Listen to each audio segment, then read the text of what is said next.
What if I told you that by mastering all 6 of the turbochargers that I spoke to you about in my previous blogs and baking them into the way that you grow your business, you'd be able to achieve virtually any business result you want.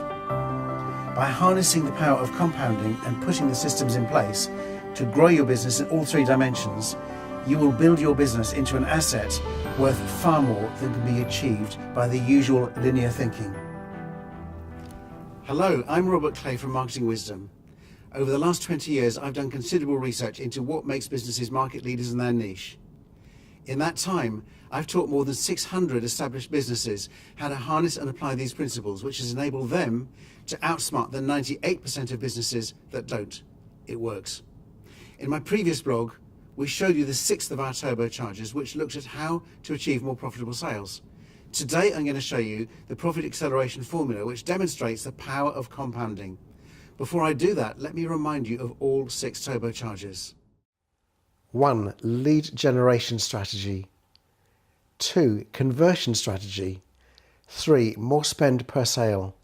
4. More frequency of purchase. 5. Setting the right prices. 6. More profitable sales. Master any one of the 6 profit turbochargers and you can achieve significant business growth. By applying your efforts to all 6 and understanding how each one has a compounding effect on the others, you could boost your revenues by 175 to 365%.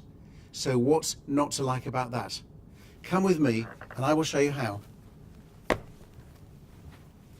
My last 7 videos were all about ways of working smart in your business to harness the miraculous power of compounding to achieve dramatically better business results.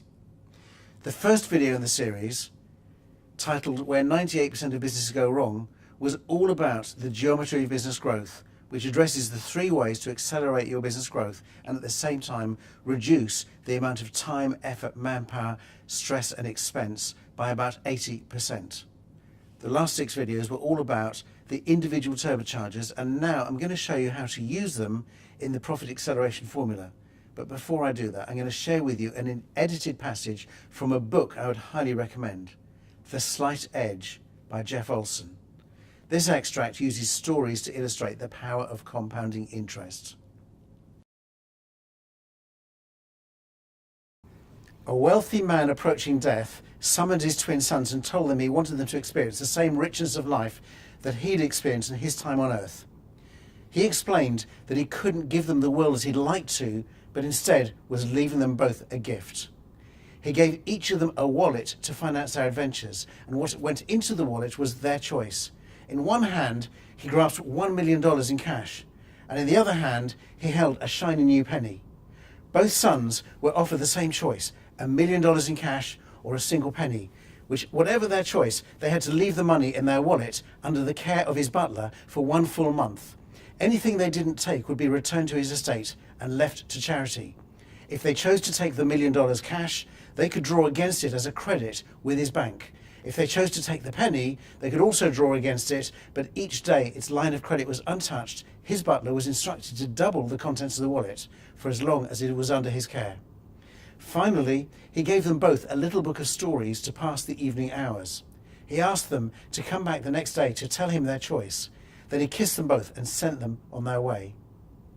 The first son lay in bed that night unable to sleep, so he decided to read the book his father had given them. He noticed the title of the book, The Choice, embossed in simple gold lettering. It sounded mysterious. As he flipped through the book, he noticed that each chapter was less than a page, and the title seemed to be a random assortment of fables or children's stories. So he started to read the first story, The Water Hyacinth. There was once a little water hyacinth that grew near the edge of a big pond. It dreamed of seeing the other side of the pond, but when it told the water about these dreams, the water just laughed dismissively. The other side indeed. For a tiny plant that couldn't even move, impossible. The water hyacinth is usually found floating on ponds and lakes in warm climates. The water didn't know that the water hyacinth has a reproductive rate that astonishes botanists, as a single plant can produce up to 5,000 seeds, but prefers to colonize new areas by sending out runner stems that become daughter plants, and in that way it can very rapidly double in size. When a water hyacinth first appears, nobody is even likely to notice it. In fact, It is so insignificant that for the first 2 weeks, even though it doubles in size every day, you'd be hard pushed to see it at all. After 15 days, it's just a tiny blob of lavender pink on the water surface. On day 20, a passerby might just notice a tiny patch of foliage on the water. On day 29, half of the pond surface was still open water. But on day 30, just 24 hours later, the entire pond was covered by a rich blanket of purple-pink water hyacinth. The first son imagined the pond covered with a lush, gorgeous plant, but still unsure what it had to do with the choice. He decided to read the next story, entitled In the Pail.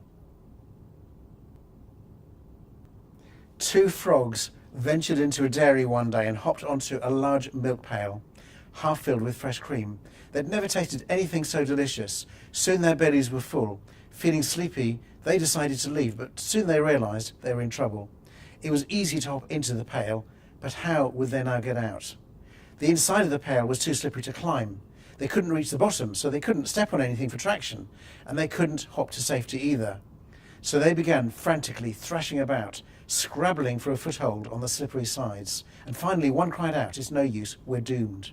The other one gasped, "No, we can't give up. Who would have dreamed when we were tadpoles that we'd ever be able to hop about on land? Swim on, brother, and pray for a miracle." But the first frog croaked, "There are no miracles in the life of a frog. Farewell." And sadly, he sank slowly out of sight. The second frog refused to give up. He continued paddling in the same tiny circle, hoping against hope for a miracle. An hour later, he was still paddling away, without even knowing why, and with his brother's dying words ringing in his ears, he wondered desperately, was my brother right? Are there no miracles in the life of a frog? Fatigued, he could paddle no more, and with a whimper of anguish, he let go, ready to face his fate. Yet to his surprise, unlike his brother, the second frog didn't sink. He stayed right where he was, as if suspended in mid-air. He hesitantly stretched out a foot and touched something solid. The milk had been churned into butter. With a big sigh, he bid a silent farewell to his poor departed brother, scrambled to the top of the big lump of butter, and hopped out of the pail. That night, the first son dreamed of frogs paddling on a bed of flowers, floating on a pond of pennies. So what happened next? Well, the second son lay awake that night, but never opened the book from his father. He was too busy thinking to sleep or read. As soon as his father held out that $1 million, he started making big plans for his next 31 days. The next morning, he leapt into action. He told his father his choice, then opened the $1 million line of credit at his father's bank. He hired an executive director to help him execute his ambitious plan. He rented a hotel suite and for 6 days interviewed and then hired a bunch of the sharpest market analysts and financial advisors and investment experts available. In the second week, the group researched and brainstormed and drafted strategies to transform the second son's $1 million windfall into a genuine fortune.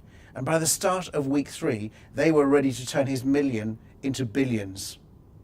A few days later, the second son decided to see what his brother was doing with his million. To his utter disbelief, he discovered that his brother had turned down the million and taken the penny instead. And this is what had happened. The first son had been to see his father's butler the following day, who showed him that his lone penny had been joined by another. On day 3, he saw 4 pennies. On day 4, there were 8. And by the end of the week, he had accrued 64 cents. After 2 weeks, he had amassed $81.92, not enough to even buy a decent dinner for 2 at the hotel where his brother was based. Now, just a few days into week 3, the wallet had grown to $655.35, barely enough to sustain him for a week. The second son couldn't believe that his brother had chosen the penny and told him that it wasn't too late to visit their father and see if he'd let him change his mind. Even if he only gave him $500,000, it would be better than scraping by on what he had now. But the first son wouldn't hear of it. Sadly, that night, the father died peacefully in his sleep. Toward the end of the month, the second son received some worrying news. His executive director informed him that the markets had gone soft and the team's previous rosy projections would now have to be revised downward. He thanked him and waited anxiously for the next report. On the morning of day 31, when the sons were due to visit the butler and finally receive their wallets, the executive director came back with his final report. He started by saying the news was mixed, as some investments had performed quite well, but others had suffered. The good news was that the second son's $1 million had been transformed into nearly $1.5 million, a 50% gain. And the bad news? Well, the team's expenses, including commissions, taxes, broker fees, interest on the credit line, the bill for the hotel suite, and the executive director's salary for the month, ended up at just over $1.75 million. The second son was $250,000 in the red. Not only was he not rich, he actually owed a fortune. In a panic, he rushed over to his brother and had an even larger shock. His brother's wallet had accrued over $1 million on day 28. On day 29, it reached the $2.5 million mark, and by day 30, it had exceeded $5 million. Today, when the wallet was handed over by the butler, it contained a whopping $10,737,418.24. This is the power of compound interest. It was the very same force that covered the pond surface with water hyacinth and churned the frog's cream into butter. Because of that powerful force, he was now worth more than $10 million, whereas the second son, who took the supposedly obvious option and chose the $1 million, was now broke and deeply in debt. This story perfectly illustrates the same power of compounding that you can use to multiply your business results if you focus on the right things in your business. Let me show you how. In the first part of the profit acceleration formula, getting more customers, let's assume you currently generate 4,000 leads a year and that 15% buy from you. That would give you 600 new customers. In the second part of the profit acceleration formula, getting more spend per customer, if each customer spends an average of £200 and buys twice a year, your average spend per customer will be £400. And in the third part of the profit acceleration formula, getting more profit per sale, if your gross margin is 60% and selling costs account for another 20%, you'll be left with a 40% overall margin. 600 new customers who each spend an average of £400 will give you £240,000 in new revenues. Multiply that by your 40% margin and you'd have £96,000 in additional profit. Okay, so if we use those figures as a starting point, let's see how the numbers compound if you boost each of the 6 areas by just 10%. In the first part of the profit acceleration formula, getting more customers, you'd generate 4,400 leads and 16.5% buy from you, which gives you 726 new customers, up from the original 600. In the second part of the profit acceleration formula, getting more spend per customer, if each customer now spends an average of £220 and buys 2.2 times a year on average, your average spend per customer will go up to £484 from the original £400. In the third part of the profit acceleration formula, getting more profit per sale, if your gross margin now goes up to 66% and your selling costs fall to 18% by making a 10% improvement in each area, your overall margin will go up to 48% from the original 40%. So if you multiply your 726 new customers by their average spend of £484, and your revenues will be £351,384, up from your previous £240,000. So in other words, it will increase your revenues by nearly 50%. Multiply those revenues by your 48% margin and you will end up with £168,480 in additional profit, up from £96,000 previously.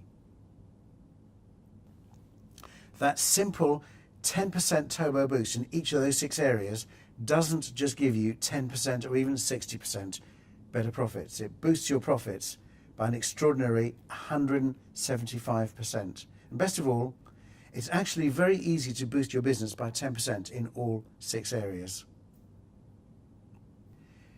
If you can easily achieve a 10% turbo boost, and you can, I also can tell you that in many businesses it really is not hard to achieve a 25% turbo boost in all 6 areas, which can boost your profits by 365%. That's approaching 4 times the profits from making an easily accomplished 25% improvement in each of the 6 areas. And that is the power of compounding at work.